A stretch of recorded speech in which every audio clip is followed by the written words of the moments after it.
Hello! Aujourd'hui, je vous explique comment faire un logo. Alors, vous allez me dire, waouh, c'est quand même compliqué parce qu'un logo, c'est vrai que c'est, à mon sens, en tant que graphiste, l'exercice le plus complexe graphique qui existe. Parce qu'il va falloir être très impactant, qu'on se souvienne de vous, qui traverse le temps, qui se voit de loin comme de près, etc., etc.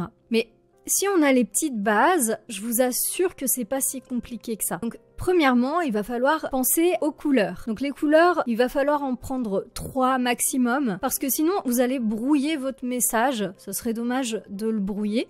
Vous pouvez prendre une couleur principale qui sera assez forte, et puis 2 couleurs qui sont un petit peu plus pour accompagner. Vous pouvez très bien prendre une couleur un peu plus foncée pour votre texte, et puis pour votre icône, vous allez prendre des couleurs peut-être un petit peu moins foncées que celles du texte. Ensuite, je vous invite à prendre des typographies qui soient bien lisibles. Donc des typographies assez épaisses, qui soient écrites soit en majuscules, soit en minuscules. Actuellement, c'est à la mode les minuscules, mais dans tous les cas, il faut qu'elles soient très claires. Donc évitez le manuscrit, les typographies un peu fantaisistes ou les typographies trop fines. Sinon, les personnes n'arriveront pas bien à lire votre logo et du coup, vous ne passerez pas le bon message. Ensuite, pensez vraiment au plein et au vide. C'est-à-dire que vous allez l'imaginer, vous pouvez même le faire carrément en noir et blanc, et comme ça, vous verrez toutes les formes vraiment qui sont présentes, qui prennent du poids visuel, tout en regardant tout ce qui est blanc, donc tout ce qui va être un petit peu plus aéré. En fait, c'est important parce que c'est comme ça qu'on va bien voir votre logo. Faut savoir qu'il y a une partie de la population qui est assez conséquente qui voit pas bien les couleurs, voire même il y a des personnes qui ne les voient pas du tout. Donc si vous faites un logo qui est très beau en couleur mais en noir et blanc ou en gris, ne se voit pas bien, eh bien vous aurez quand même une partie de la population qui ne sera pas attirée par votre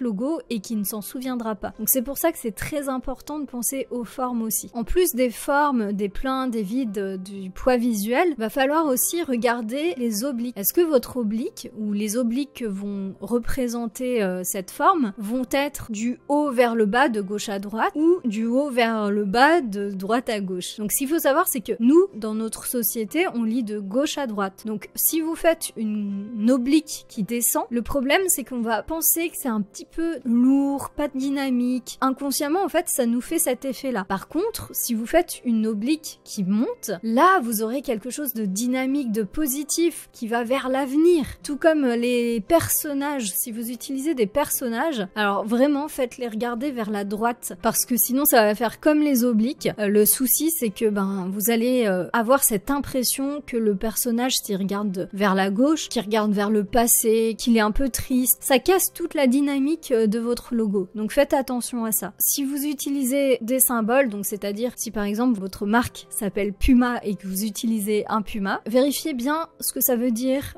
dans notre société, quels sont les symboles, l'iconographie liée à cette icône justement, parce que sinon ça pourrait être négatif. Et puis moi je vous conseille aussi d'utiliser pourquoi pas des formes géométriques, ça fonctionne plutôt assez bien parce que c'est quelque chose d'intemporel. Il faut penser aussi à votre logo qui sera visible dans 10 ans peut-être que vous aurez grossi et que peut-être votre marque sera une marque mondialement connue. Donc pour ça, il va falloir faire en sorte qu'elle soit intemporelle. Vous allez pouvoir faire évoluer votre logo dans les années à venir, mais on ne change pas un logo de A à Z. Parce que si vous avez des prospects, des clients qui vous reconnaissent, si vous changez de logo à force d'avoir communiqué avec celui-ci, eh bien ils vont plus vous reconnaître. Donc vraiment faites attention à l'évolution du logo, donc à ce qui pourrait devenir par la suite. Donc ça, je sais que c'est un exercice un peu compliqué, mais dans ce cas, il va falloir prendre quelque chose d'un petit peu classique, comme des formes géométriques justement, ou une typographie un peu classique. Moi, je vais vous donner une petite astuce pour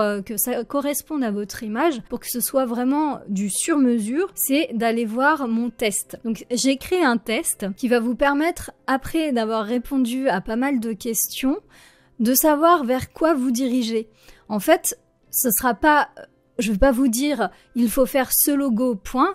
Je vais vous donner des pistes d'orientation pour savoir quel logo vous conviendrait le mieux en fonction des réponses que vous aurez données. Et je vous assure, j'ai vraiment beaucoup travaillé ce test. Je pense qu'il va vous convenir, je l'ai fait tester pas mal de fois et à chaque fois ça tombait juste. Je vous le mets en description et je vous invite vivement à aller le voir parce que vraiment je pense qu'il va vous aider à créer votre logo. Et je vous dis à la semaine prochaine parce que je vais vous expliquer comment créer ce logo. Parce que là on a vu la théorie, mais la semaine prochaine on verra la pratique. Alors bien sûr je vais pas vous faire aller sur des logiciels professionnels parce que c'est un petit peu complexe et parfois un petit peu cher pour quand on démarre. Là je vais vous expliquer comment utiliser certains outils pour aller plus vite et pour créer vous-même un logo. Voilà, j'espère que cette vidéo explication d'un bon logo vous aura plu et je vous dis à la semaine prochaine.